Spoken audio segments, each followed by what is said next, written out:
Welcome back to our conference. We now come to our third panel of the day, our final panel of the day, entitled Urban Diplomacy and its Role in Promoting Cooperation Across Boundaries of Economic, Racial, and Ethnic Difference.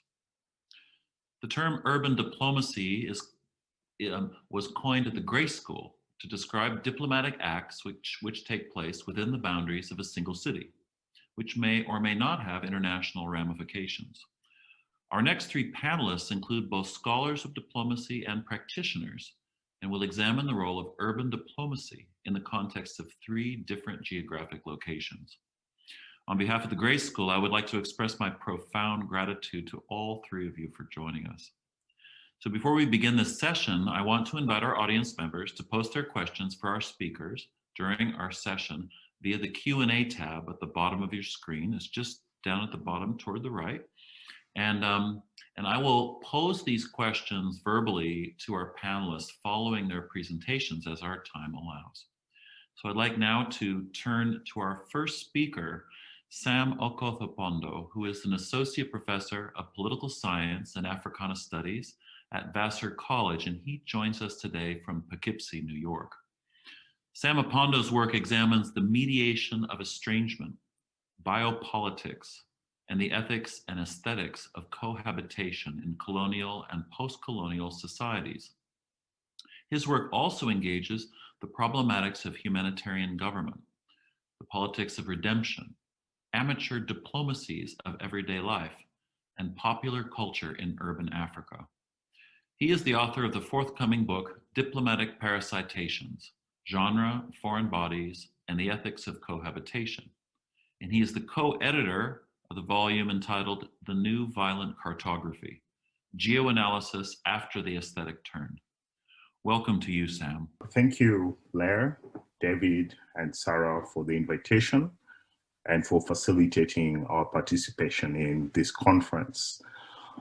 My interventions will primarily be theoretical. And for that reason, I'll read most of what I have to say.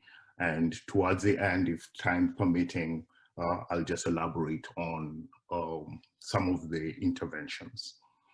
For today, and based on the three questions that you sent as provocations, I've written a little bit on what I'd say is colonialism, race, and urban transprofessional diplomacies. But my intervention will focus more on the need for amateur diplomacies. In his 1967 essay titled Semiology and Urbanism, Roland Barthes speaks of the growing consciousness of the function of symbols in urban space. He also lists the kinds of knowledge and interests required for someone who wants to sketch a semiotics of the city.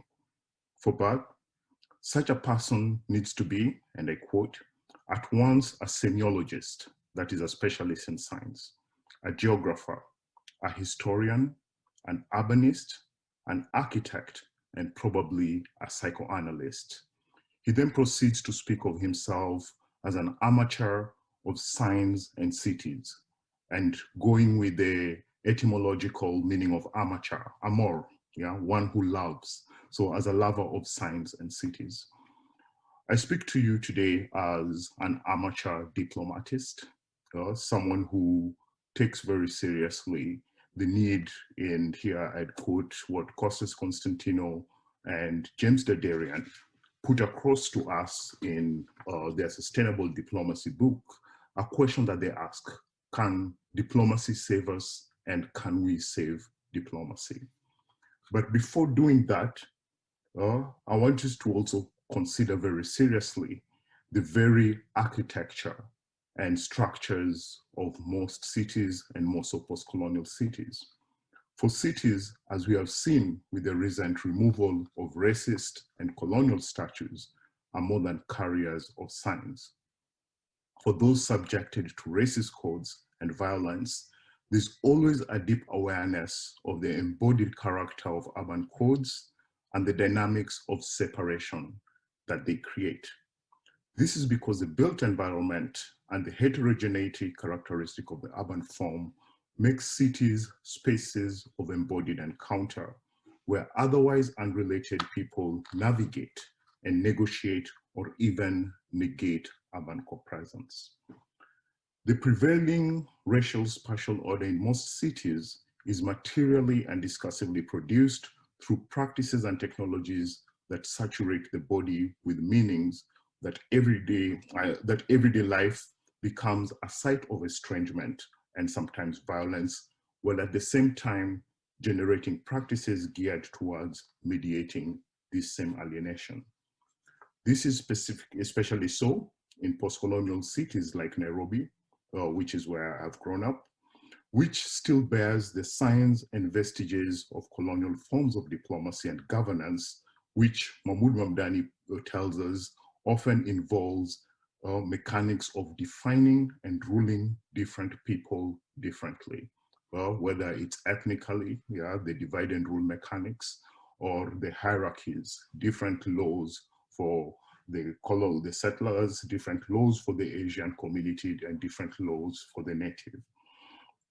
The colonial racial spatial order of the city manifests in the privileges and immunities characteristic of today's diplomatic enclaves, the everyday life of Africans living in zones of abandonment, and the secularized missionary spirit that enables non-governmental organizations to engage in acts of provisioning, sometimes according to neoliberal logics.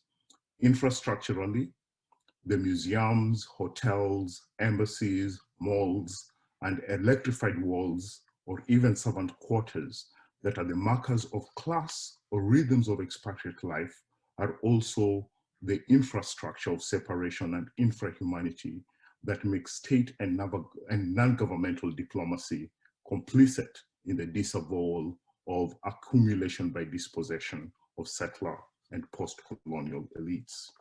For example, what became the suburb of Kileleshwa in Nairobi was demolished in 1927 after European settlers in surrounding areas complained, and I quote, that it was a breeding ground of crime and disease.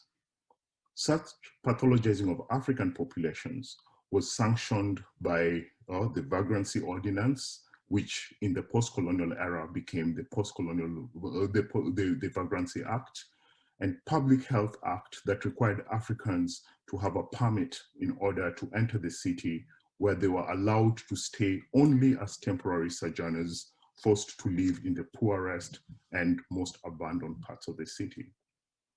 To achieve a critical perspective on the task of urban diplomacy in such a post-colonial space, I want to invite you to reflect on the words of a fellow diplomat whose work and thought is often read as a marker of anti-diplomatic practice due to his sustained criticism of racism and his social diagnosis of the psychopathology of oppression.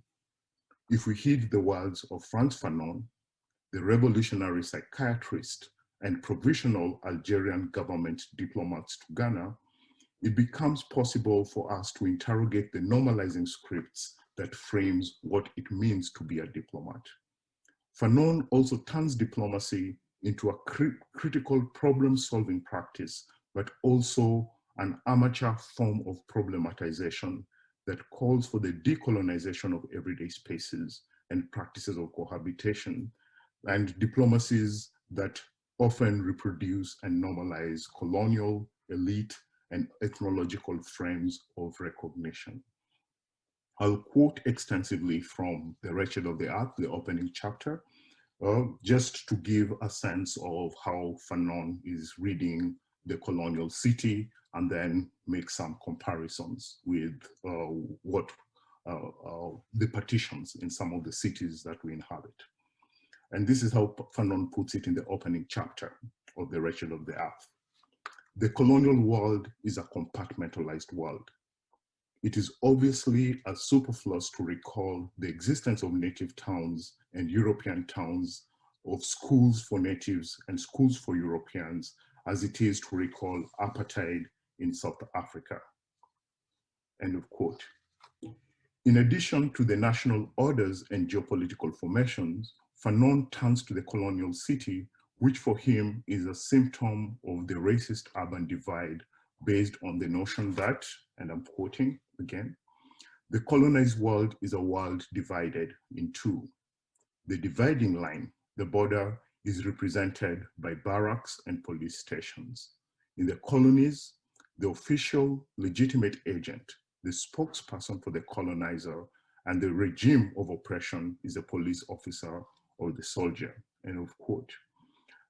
And we all know that in addition to the official practices of the soldiers and even the governors, you always had the missionaries, for instance, doing the conversion work.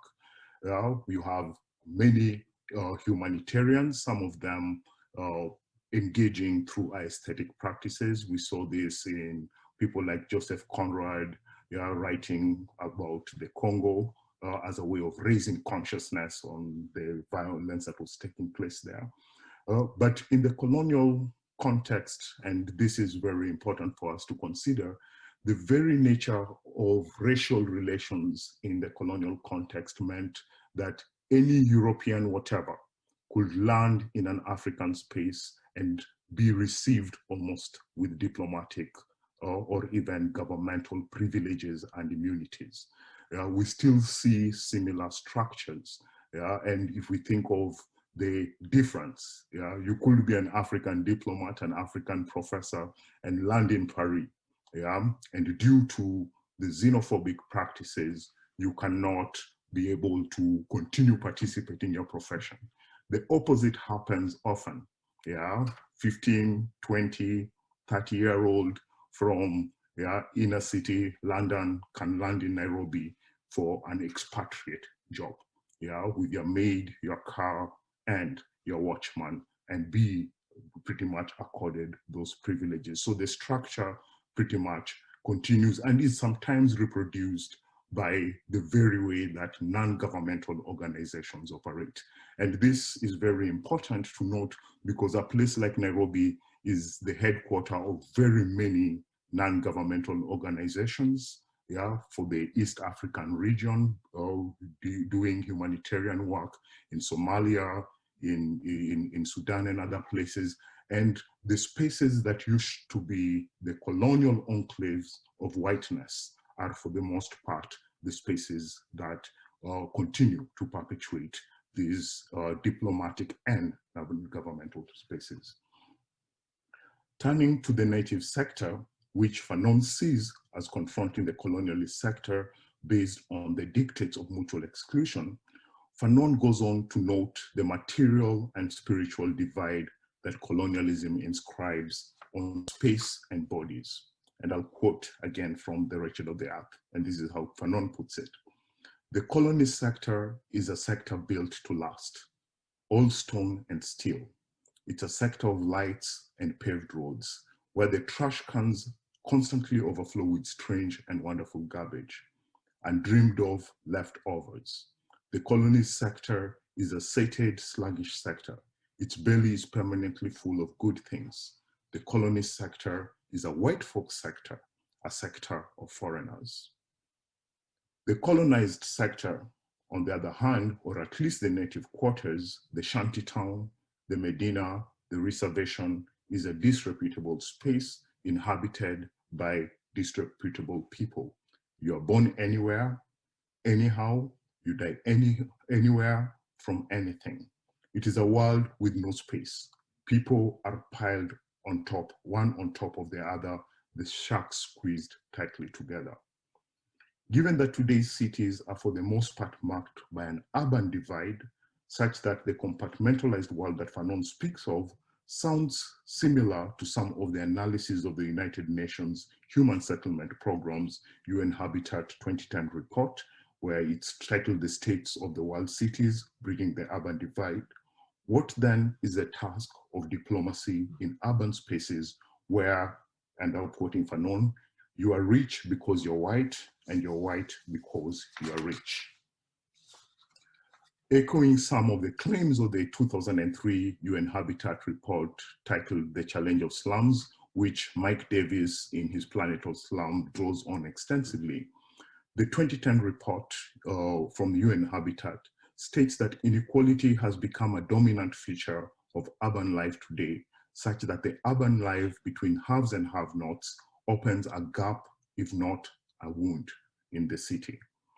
While the report dwells on this wound in the urban present, it is crucial that we connect the current urban divide to colonial wounds and racial logics that continue to frame and present the present as they haunt the visions of the future in many post-colonial African cities, and sometimes even determine our idea of the city that is yet to come.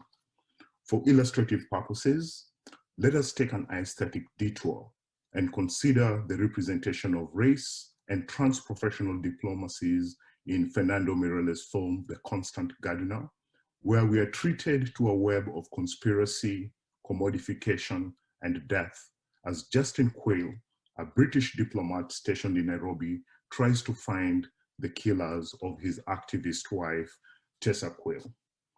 In the course of Justin's investigation, we encounter the specter of German medicine in Kibera, that is a big slum in Nairobi, where a dangerous tuberculosis drug discovered by two scientists in the former East Germany is being tested on unsuspecting poor slum residents by the agents of British multinational corporations and a Swiss-Canadian pharmaceutical giant. Justin's personal odyssey, which unfortunately ends with his death at Lake Turkana, that's the cradle of mankind, uncovers the web of corrupt government officials, scientists, humanitarians, and business people as it presents Africa as a moral experimental space where European malfeasance and benevolence is in constant competition. In short, a space of transprofessional diplomacy that is in tension with itself. The entanglements and complicities of the diplomat extend to the everyday domestic spaces and practices when Justin, the supposedly innocent, constant gardener and professional diplomat, realizes that the fertilizer he uses to nourish his beloved plants is produced and distributed by the very organization implicated in the death of his activist, amateur diplomat humanitarian wife, who works in Kibera while Justin himself lives in a suburb. And this drug is what actually contributes to the death of the urban poor.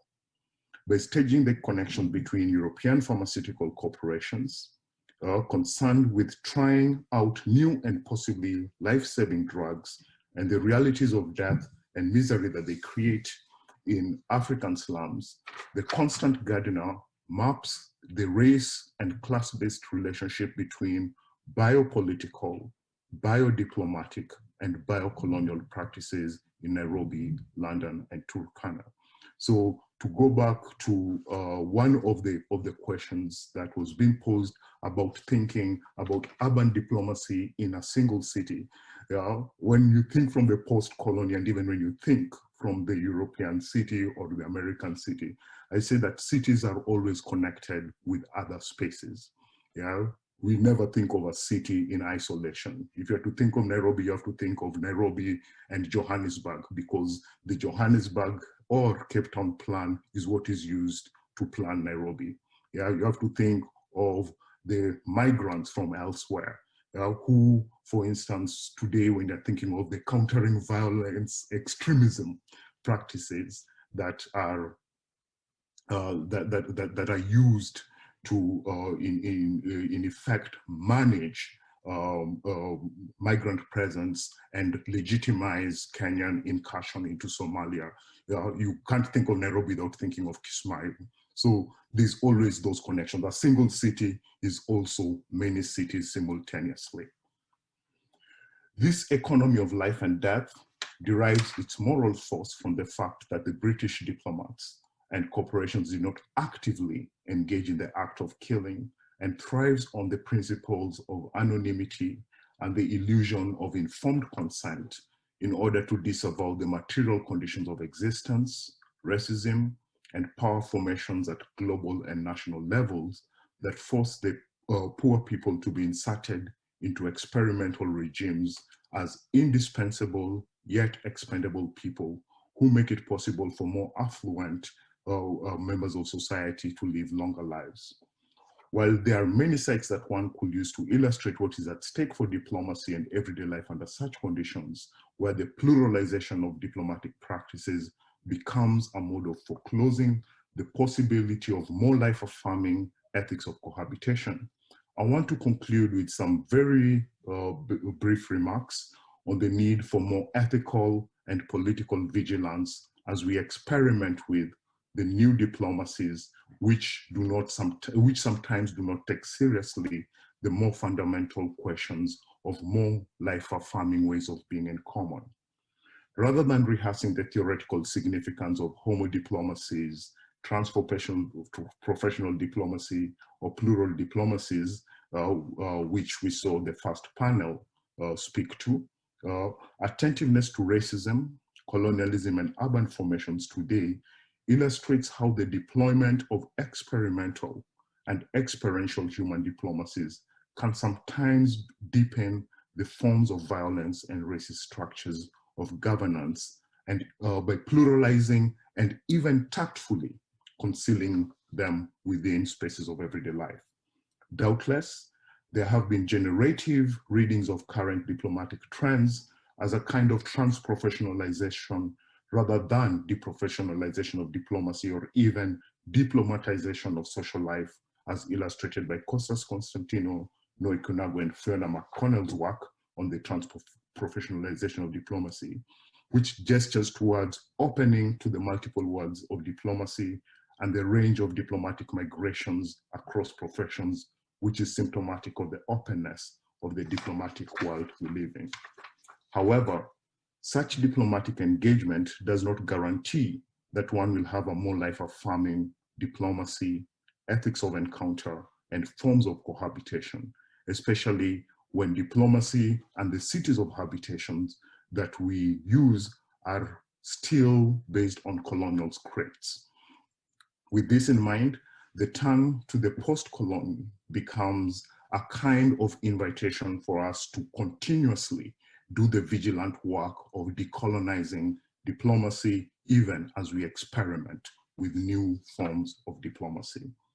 With this in mind, it becomes clear that the promise and problem of urban diplomacy is not one of, and I'm quoting Michael Shapiro here, how to include more people in existing norms, but to consider how the norms work and to think of the possibility of new norms and forms of life or modes of living that are more life-affirming.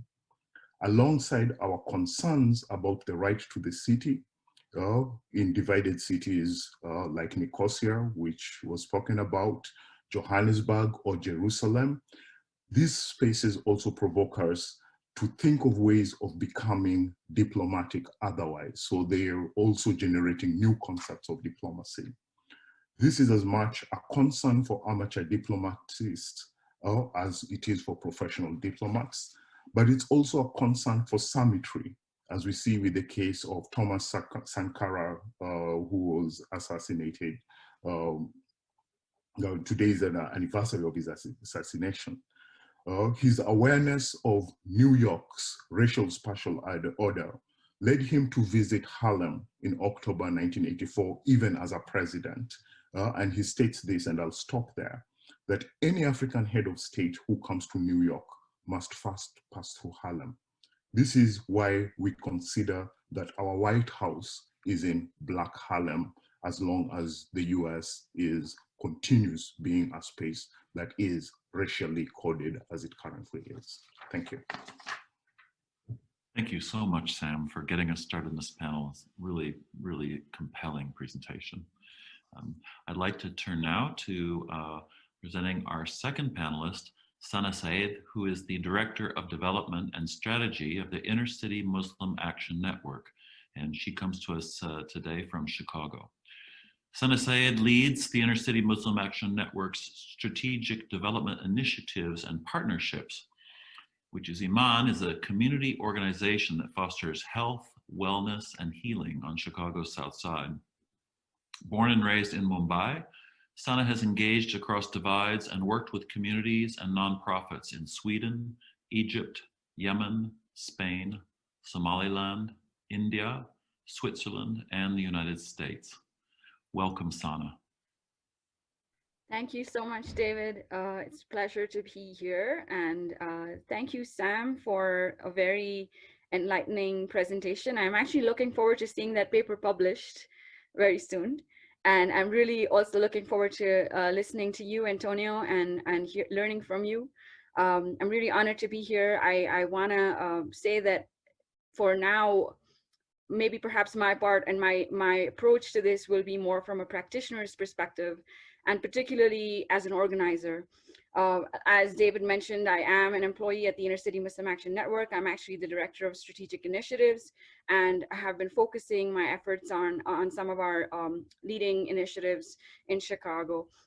So really from an organizer's perspective, when we think about everyday diplomacy, you know, I want to bring to the conversation this notion that organizers are very familiar with, which is this idea of the world as it should, the world as it is, and then the world as it should be. And really that these are two frameworks, that they are the world as it is, as we experience it, as we live it, and then the world that we know that it should be, that it shouldn't. There are things in the world that as it is that we know shouldn't be, and we can envision and imagine a world as it should be. Any conscious citizen would inevitably experience a tension that is felt from the gap between the world as it is and then the world as it could be, as it should be, right? And that we always have a choice.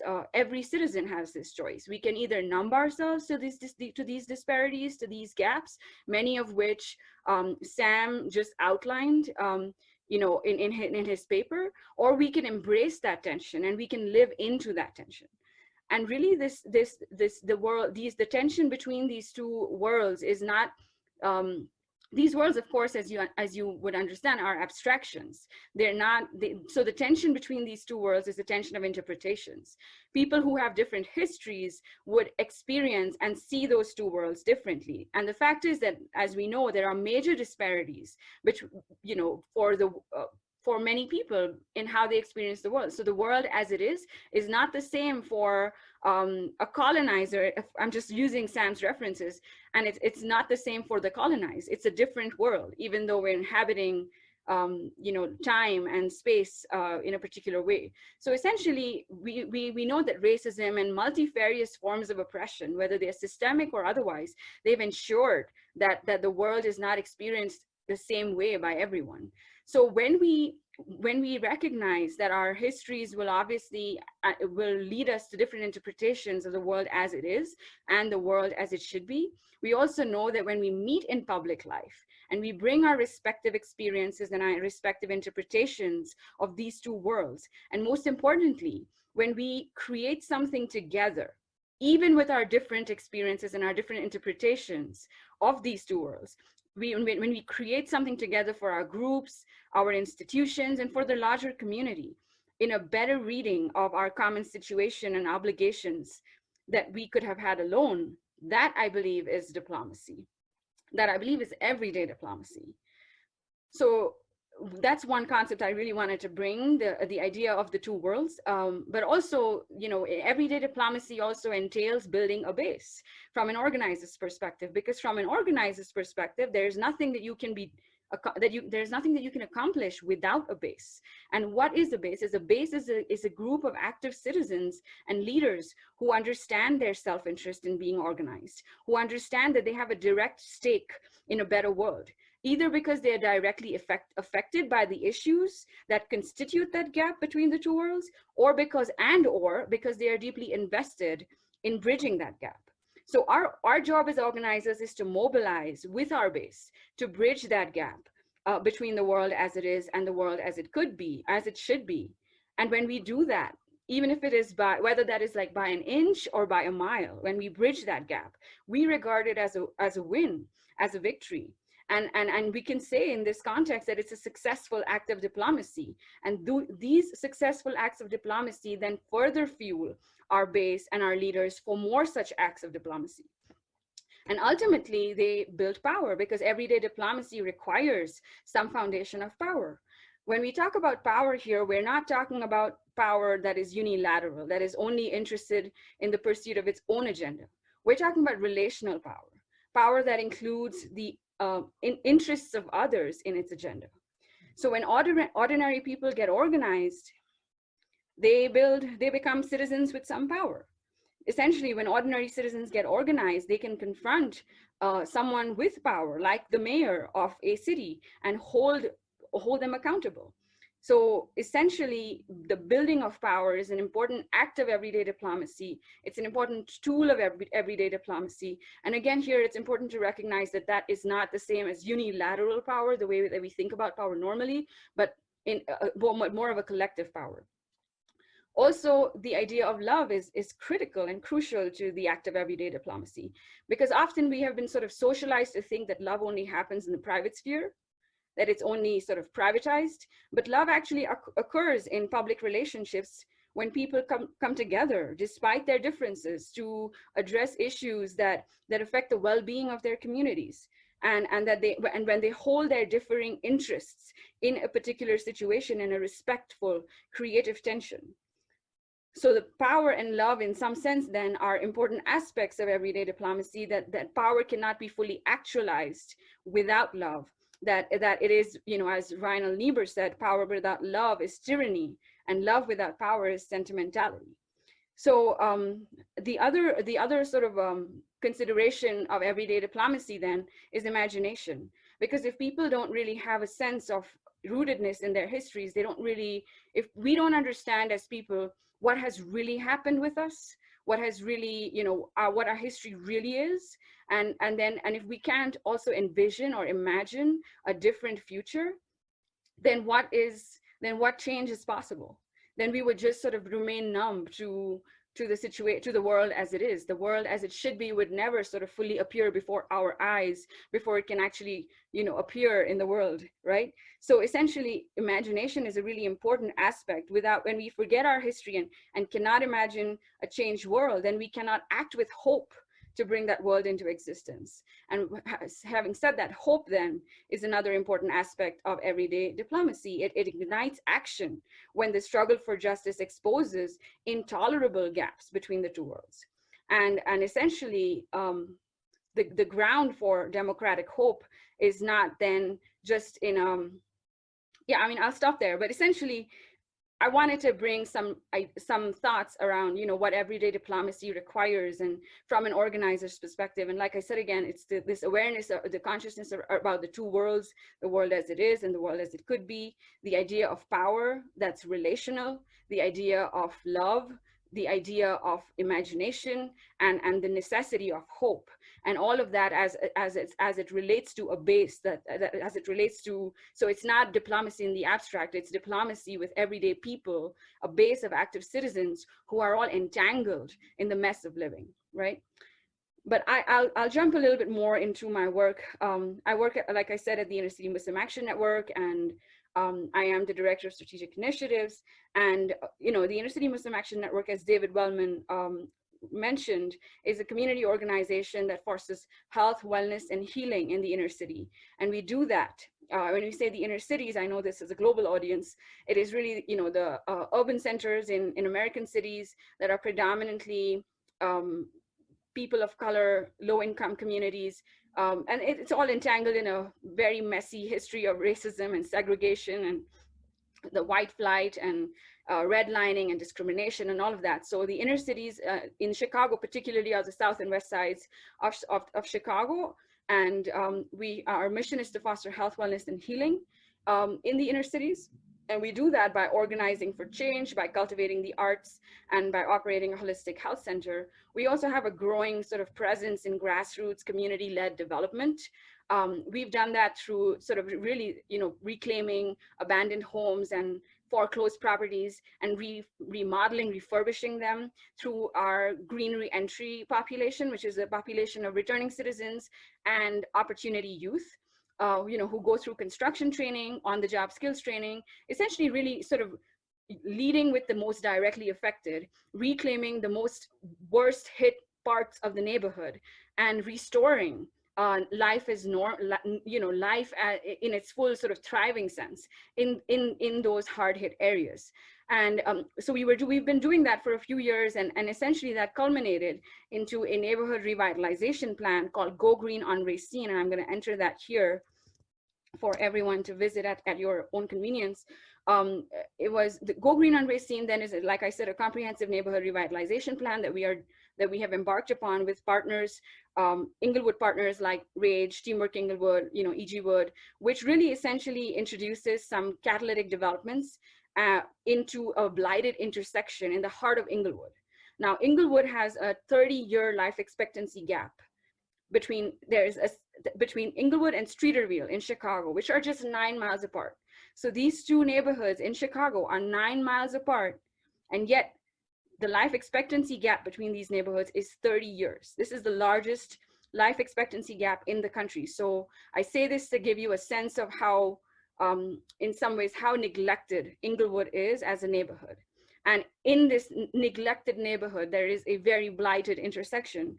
And as part of our broad, big, large neighborhood revitalization plan, we sort of are introducing 3 catalytic developments and 2 accompanying strategies that would sort of revitalize this intersection and in turn help to revitalize the neighborhood.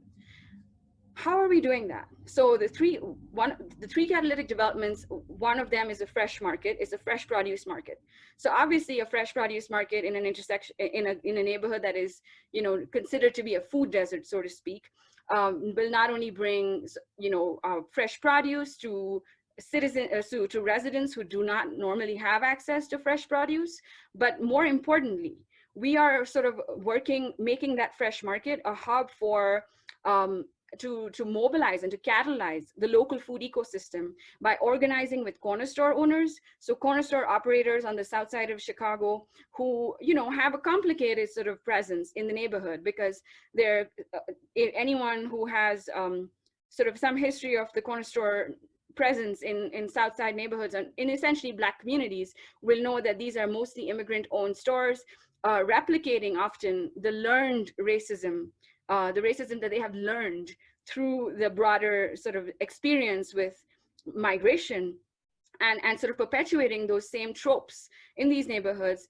They're not necessarily always the most they're not always selling the best produce. And Iman has been working with these stores, agitating them, but also supporting them to change their business models to become stores that serve the community, as opposed to being a parasitical sort of presence in the community. And in some sense, playing the diplomat between these corner store owners and the residents of these neighborhoods.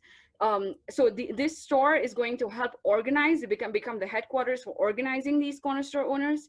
And also, Iman is a Muslim organization rooted in the Muslim faith tradition, has a base of American Muslim donors and supporters and leaders who are very invested and very, who are very connected to our work by virtue of this common identity that we share.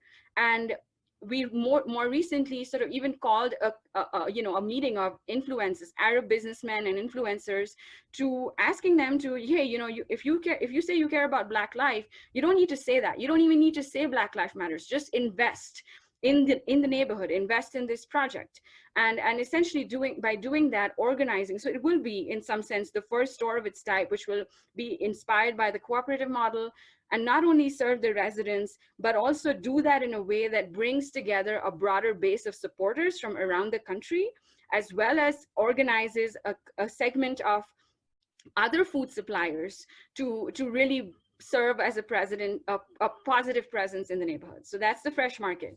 We're also transforming a vacant school that is abandoned by Chicago Public Schools and has been so since 2013.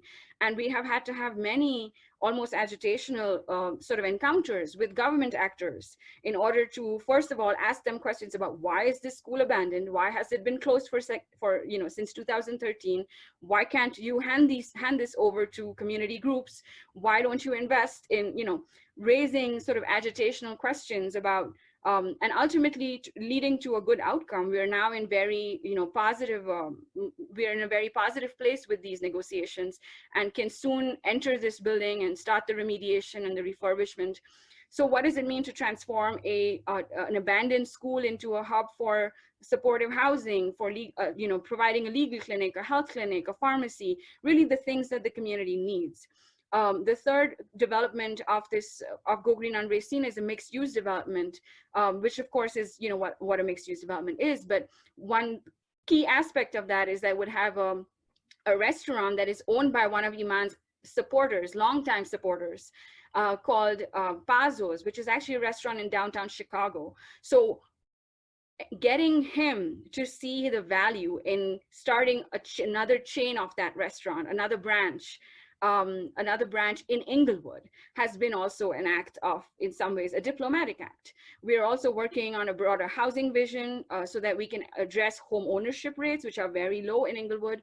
And in doing that, we had to enter into an agreement with Cook County Land Bank so that we would have the first right of refusal. If any property became abandoned and available, that property we would have the first right to purchase that property. So this required entering into an agreement with a government or entity like Cook County Land Bank.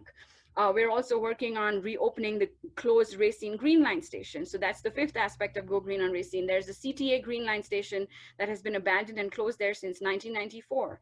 When CTA closed all of its stations for renovation, but decided never to reopen 6 of those stations, all of which happened to be in predominantly African-American neighborhoods. So this was one of those stations that was never reopened, and we have been mobilizing around reopening the station and bringing sort of attention to the fact that this station existed, that it still is there, that it remains closed, and that the community has suffered from its being closed. So all of this to say that these are all diplomatic acts. And what happens when we engage with the residents, when we engage with the broader community, whether that is the American Muslim community or the American community at large, or whether that is philanthropy, private sector, government actors, and sort of agitate, but we always believe in not just calling people out, but calling people up to something, right? So it's not just the idea of saying, hey, you did this wrong, or like you're the reason why this. No, we are all responsible for this mess, and now that we are all responsible for this, here's what you can do about it, and inviting people to some sort of an action that not only considers, like I said earlier, power is not just unilateral. It's not just about your agenda. It includes the agenda of others. So really charting a common sort of course that is in the best interest of everyone, and enabling people to see what's at stake for them in this issue. Why is their well-being directly connected to the well-being of residents in Inglewood? This has been an ongoing and continues to be an ongoing act of diplomacy. I know I'm coming up on time, so I'll just close with saying a few things here. The fact that I am born and raised in Mumbai, like David said, and I am not a resident of Inglewood, but I work on behalf of and closely with residents of Inglewood and leaders in Inglewood. And it has been also another act of diplomacy, to navigate that terrain as a person, as an outsider. But as I believe you said it was Paul Sharper, David, who referred to a diplomat as a useful stranger, as the useful outsider. So in some ways, it has been a dance, because it requires also for me as someone, as that diplomat, so to speak, being very transparent about why I'm doing this. What motivates me doing that, being very public about that, being private about that, but being very honest about that. And also, what about my story? What about my story makes me feel connected to Inglewood? And what about my history makes me feel that pain and feel the dreams of the residents in Inglewood? And then also at times, knowing when to step back and knowing when to become invisible, because you do need to be that at times, and knowing when to, just knowing how to act when. And I never, I haven't thought about it then, but that's always happening. You're always having to make decisions about how to act. So all of that to say, I'm just really honored and thankful to be here, to be having this conversation. I'm thankful that we are all having this conversation. And also there's just the fact that Iman is an organization that is rooted in the Muslim faith tradition, and as am I. Not all employees at Iman are Muslim.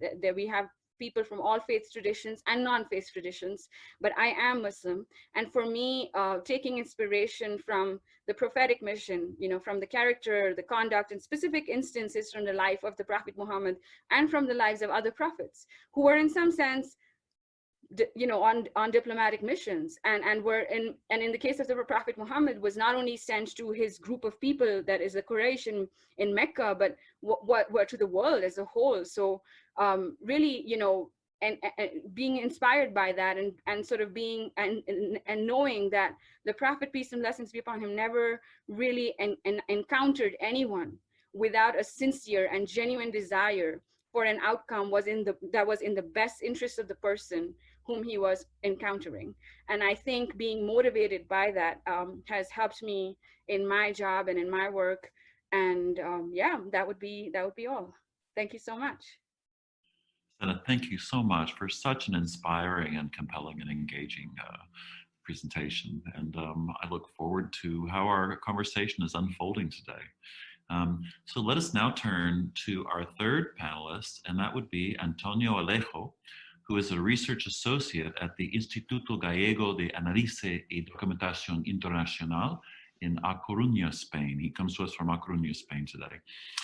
Antonio is a collaborator in the research group on societies on the move at University of Coruña, and is a research associate, as I said, at the Instituto Galego de Análise y Documentación. His current research focuses on urban diplomacy, cities, and human mobility in Galicia. His writings focus on global sociology, diplomatic transformations, and human mobility from beyond state-centric and post-national perspectives. He is the author of Migrant Diplomacies, Rethinking Diplomacy Beyond State-Centric Perspectives. And welcome, Antonio. So first of all, I want to say hello to everyone. And I thank David and Noi for having me on this panel. It's an honor and exciting to be part of this conference organized by the Graduate School of Applied Diplomacy at DePaul University. So I'm going to write something that I prepared for today. I titled my presentation, The Everyday Diplomacies of the People on the Move in Urban Context in North America. Of course, I'm considering Mexico as part of North America because I'm going to speak a little about Mexico City. But as you will know, the process of Mexico as part of North America is a tension issue, but for Mexican society, it's a really issue that have to be considered every day for everyday lives in Mexico City, in Mexico. So my presentations aim to offer empirical evidence to rethink the relation between diplomacies and societies beyond state-centric perspectives in the current global nativist environment and sedentary state-centric mentalities. I consider it is necessary to rethink diplomacy as a political tool to represent and negotiate human relations when, in the name of sovereignty and national interest, people on the move are confronting a hostile environment. To evidence how the everyday diplomacies of the people on the move are operating, I highlight the actions that the pro-migrant activisms develop to defend their rights. To obtain this goal, I focus on the poor people's translocal activisms with long-term ties in the United States and their resettlement processes in Mexico City. Castro and Caldwell are labeling them as the new American diaspora. So, who is this new American diaspora? How this new American diaspora develop their civic abilities and skills to deal with their everyday lives as communities from here and there? What paths are they following to recognize, maintain, and recover their dignity as people characterized by their experiences as people on the move? Historically, the United States has deported non-citizens back to their countries of origin, and little attention has been paid to know what happens in the post-deportation lives. However, the experiences of the poor people are starting to gain acknowledgement by scholars. To think about the new American diaspora, I focus on internal removals. I'm not thinking about border detentions. To identify these deportees as the new American diaspora, I am thinking of the challenge of Generation 1.5 in North America's current nativist environment. I follow Caldwell, who asked, what happens when people are rejected and expelled by the country they consider their home? According to Caldwell, approximately 1/3 of the people deported to Mexico consider the United States their home. For this author, deported people with long-term ties to the United States are functional Americans by socialization and see their situation as a life in the exile. In many speeches about the Dreamers, President Obama mentioned that they are Americans in every way except for their papers. Following these arguments, deported Americans' lives experiences mean to challenge the traditional notion of what it means to be Americans and contest white hegemonic constructions of what it means to be American. Thus, the new American diaspora compels to rethink different ways of defining membership and even citizenship in the United States and highlight the contradictions of vanishing people who feel like they belong within the United States territorial boundaries. For Anderson, these people live in exile from their futures and families. Separativism in Mexico City affirms that migrants face situations of discriminations, racism, and violations of human rights, as Mexico's resettlement processes have not been friendly. So, there is often a hostile social cultural environment for the poor peoples in Mexico. The poor people activism in Mexico City promotes a dignified life after the traumatic deportations process. With these motivations to mobilize, these people on the move activisms help to the poor people who have not lived in Mexico for many years or have never been there. The community of the poor people in Mexico City has spent much of their lives in the United States. Now they are in Mexico, either voluntarily or by force. They do not have a sense of belonging with this country, its society, and its culture. According to their narrative, they do not see Mexico as home, and they feel that they live in a foreign country. They do not know how the Mexican institution operates. Their home is the land where they grew up or were born. They do not feel a sense of belonging in Mexico. However, for some deportees, move to Mexico represents a positive move. They find new opportunities, such as university education, getting a legal visa from the United States as students or tourists, and reunifying with their families. So, these people on the move confront a new everyday life in Mexico with diverse paths.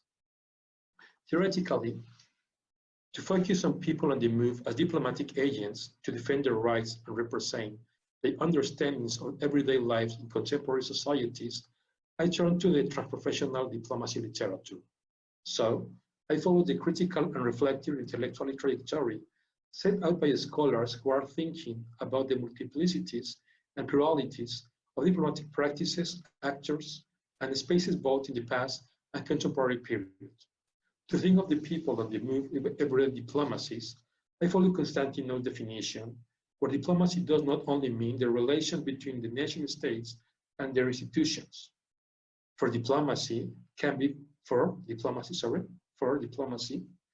broadly understood to emerge whenever someone successfully claims to mediate and negotiate for territory or a group of people or a cause, to mediate between others engaging in such representation and negotiation. In line with this theoretical approach, it is possible to think beyond dominant narratives that relate diplomacy with the nation-state's external activities as a natural condition.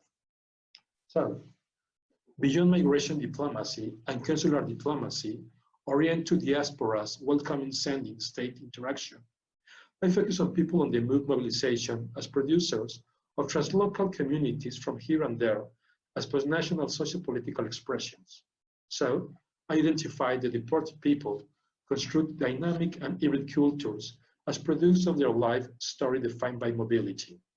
Hence, it is not accurate to identify the migrants' move linearly, namely leaving one nation state and arriving in another.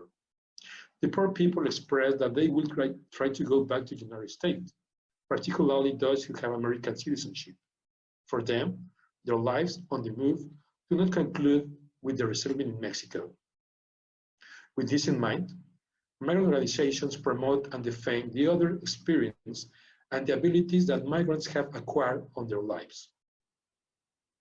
To the poor people mobilizations, I found that the new American diaspora promotes a post-national understanding of North America.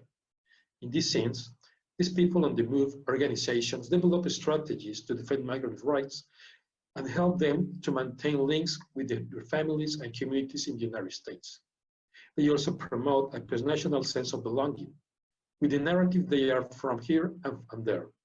With this positioning, these deported people identify a translocal culture not as a hindrance, but an asset to dignify their lives and move. In this sense, this post-national community sees themselves with the capacity to transform the deportation narrative and offers a perspective to be part of two localities simultaneously. So, as we see in the state-centric thinking, under sedentary assumptions, migration is reduced to movement from one fixed point, sending country, to another, receiving country. As a result, attention is focused on admission to a political community rather than the journey itself and its role in the larger context of individuals' lives. People are treated either as citizens or foreigners, compatriots or strangers, ignoring the complexities of identity and the diverse ways in which place and spaces shape us.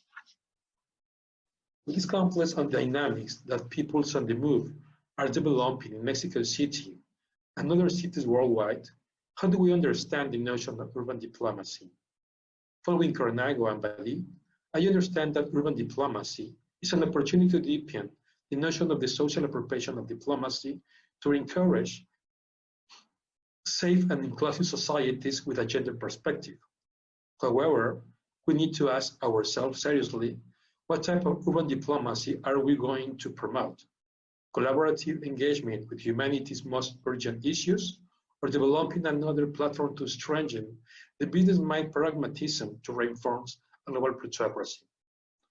Alex Sager says, walls are insignificant compared to the mental barriers that separate us from our neighbors.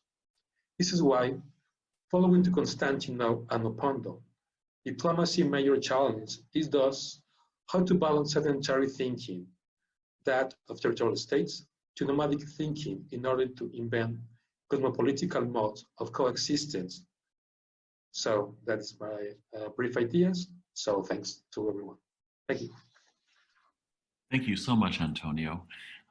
So before we go to the discussion portion, I just want to call attention to our audience that the Q&A tab at the bottom of the screen is open and available for you to post questions. And to get us started, I would like to pose one. First of all, I just want to say again, great thanks to all three of you for three such compelling and rich presentations. And I was really struck by, in so many ways, that so many themes that came up with all three of you that really really intersected, and I saw a lot of similarities coming up. But I want to start out by saying, you know, Sana noted Paul Sharp's description of the diplomat, which is of course one of my favorite ones, as the useful stranger. And I'm just wondering if this idea of seeing all diplomats as useful strangers, be they foreign service officers, NGO representatives, or grassroots diplomatic actors, could seeing all of these people as useful strangers be a basis for somehow working to increase the level of collaboration among governmental and non-governmental diplomatic actors? If anybody would like to take that, you're more than welcome. I'll take that question in a roundabout way, yeah, by saying that when it comes to diplomacy, it's not only a question of position, but also disposition. So when we say useful, we ask useful for whom? Yeah, because as we know, one could be a useful stranger, you know, which, if you're thinking about Chicago, yeah, or you're thinking about New York, yeah, you're thinking about settler colonies. These are strangers from where? Yeah, useful for which purposes? The missionary who ventures out with the will to convert, yeah, is useful insofar as that proselytizing practice is concerned. But sometimes, rather than negotiate and be in conversation with the other, they negate the very presence of the other. So that question of usefulness, I'd like us to stay with it, but to be able to constantly interrogate, unpack, open it, politicize and ethicize it rather than deploy it as if the diplomat encounters the other as a generic subject. So it's always to ask, what are the values and evaluations that underline the particular usefulness, notion of usefulness? Yeah. I think that there's value in that, and especially for you know, that, but I also want to sort of juxtapose that against a useful tension, because in some sense, you know, work that is often in, you know, work, we think that someone needs to represent someone else. But frankly, the people who are most directly affected by an issue are the best representatives of that issue, in many ways. So I think that there is a useful tension between a stranger being in the mix, but also in the direct sort of voice of the most directly affected people in any given situation. But I can see how a leader even a leader who is directly affected and is rooted in the community that he or she is representing can still turn into a stranger of sorts by virtue of inhabiting all these different spaces that the leader will inhabit. And essentially, in some sense, that is a life of it is a loneliness. It is in some sense a lonely space, because, you know, identities overlap, but then also a new identity is formed through that act of diplomacy. Thank you, Sana. Well, I just say that for me, it's for own experience working with the foreign affairs ministers in Mexico. I think that for me, it always has been when I worked there, I thought how the state diplomacy saw the non-state actors in an instrumental way. I think that I'm thinking about the name of the conference, People in Collaboration. So when I think of the useful stranger, I think that I have the experience to see how could you instrumentalize collaboration mechanisms to dialogue between diplomacy, state perspective with the others. Maybe with the same country. I'm thinking in Mexican civil society. How do they work instrument to promote or to defend or to legitimate some kind of action? And finally, those protocols or those mechanisms of collaboration, finally, they don't recognize or they don't include all the perspectives that could be possible to include in some decision of some definition of some state or multilateralism mechanism. So I think that when we think in the stranger, it's not necessary to be from around from the other places. Many times you are with the same places. It's more about how the political culture that society is developing every day to involve the citizens in their own decisions as a whole society, as a whole state. So that's it. Well, I really appreciate all three of these interventions, because you've both problematized and you have broadened this term. And, you know, when I first encountered Paul Sharp's description, you know, I, of course, have the privilege of thinking in ideal terms as a writer. And, you know, the way I thought about it was simply that the useful stranger, as I read it, is that person who has chosen to step outside of the boundaries of the specific place that they find themselves, the specific space, the specific identity, and that they don't lose their identity, they don't lose a sense of where they come from, but they've actually opted to step into a liminal space in order to connect with other people, and in so doing become useful or potentially useful.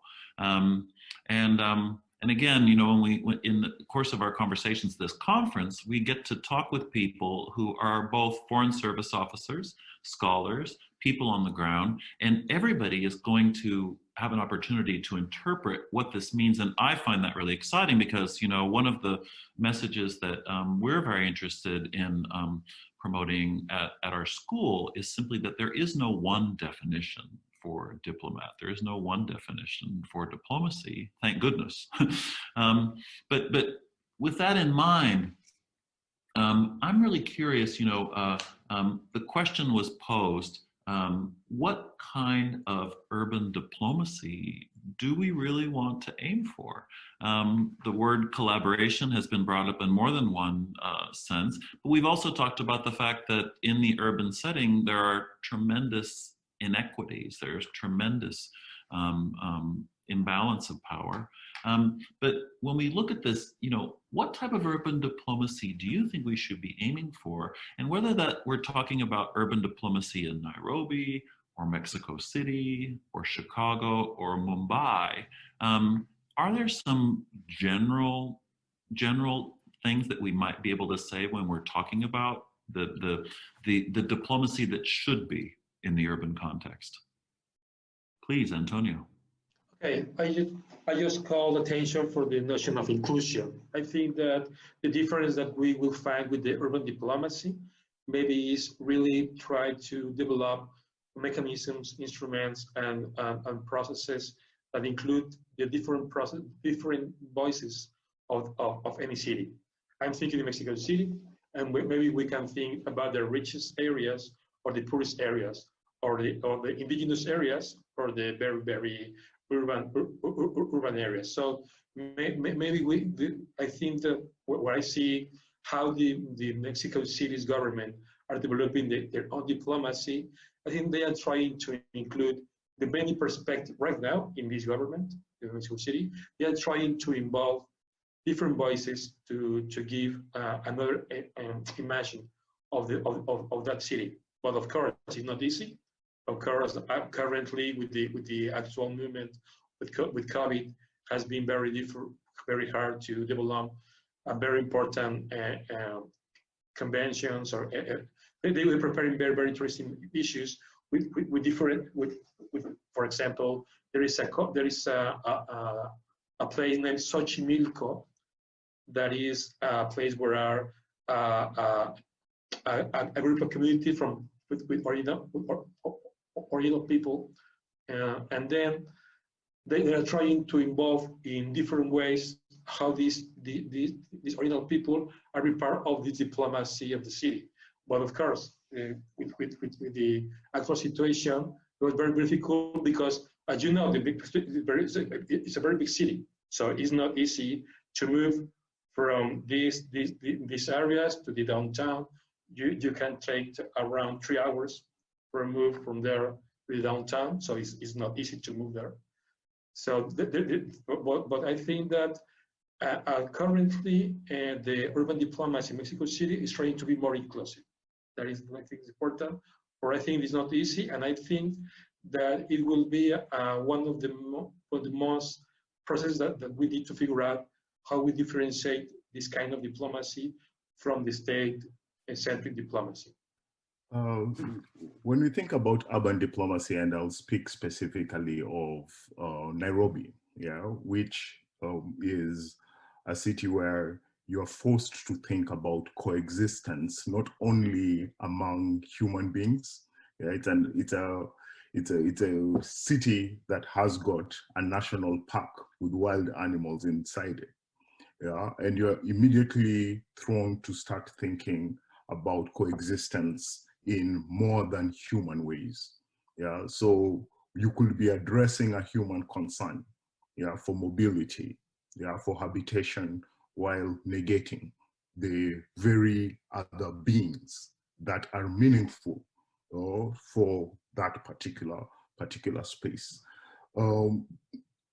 So questions of coexistence are central to take diplomacy seriously enough to be able to think of it as a way of addressing or expanding our notion of what it means to coexist. Cities are spaces of immense hostility, but also experimentation with hospitality. Yeah, so to take that doubleness, what Jacques Derrida calls hospitality. So to see that particular notion, a space where immunity and community, yeah, you know, words that diplomats take, it's central to diplomacy. You think about diplomacy, diplomatic community, diplomatic immunity, privilege. These key concepts, recognition, can be pluralized and even, in a sense, vulgarized to be ways of negotiating everyday life. I like the way Sana was talking about hope, yeah, but also to know that in hope sometimes there's horror. For whom? So that particular dispositional orientation. The example that I gave with thinking about, you know, the constant gardener and in a pandemic right now, vaccines and other things, experimentation is important, but experimentation heals and kills. Yeah, so to be able to take these risks with a more life-affirming orientation, and to know that diplomatic mission always exceeds the exigencies of governmental administration. So to take diplomacy seriously, that's, and diplomatic knowledge for me is something, and more so subjugated knowledges.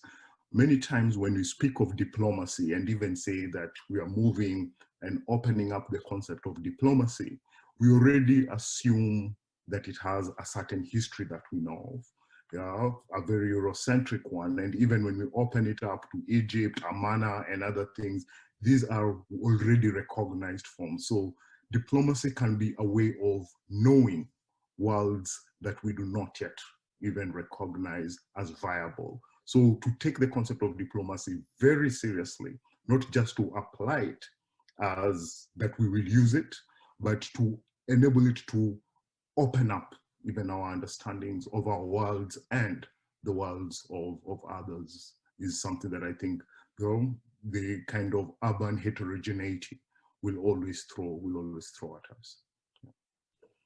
Thank you so much, Sam. Sana, would you like to have the last word in this conversation? Sure.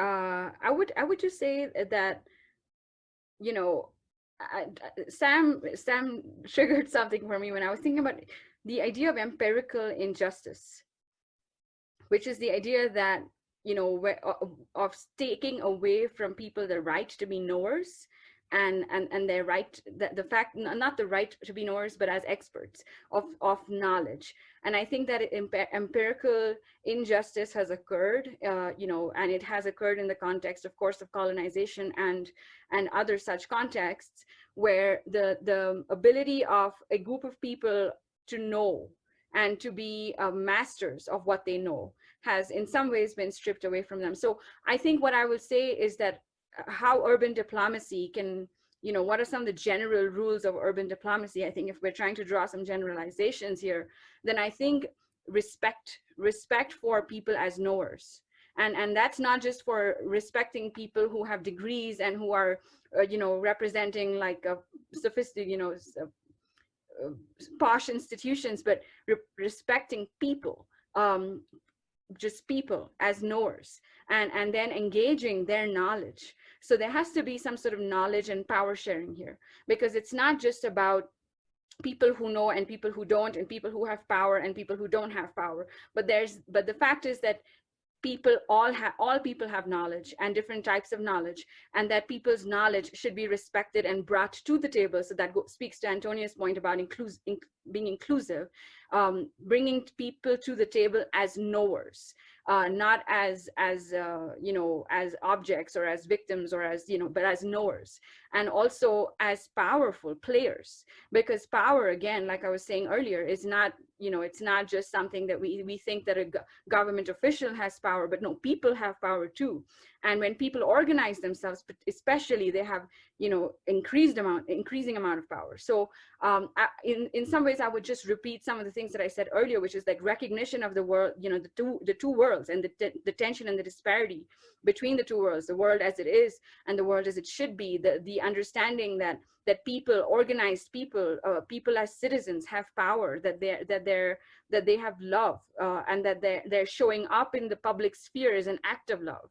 and that people have imagination and can envision a world that they can create, and that does not have to happen in an urban planning department in a government office that has no relationship with the lived realities of the people, but that can actually be done, that can actually be something that people lead, communities lead, that there is hope, and that hope is built upon that foundation of, you know, of all of these things that we're just talking about.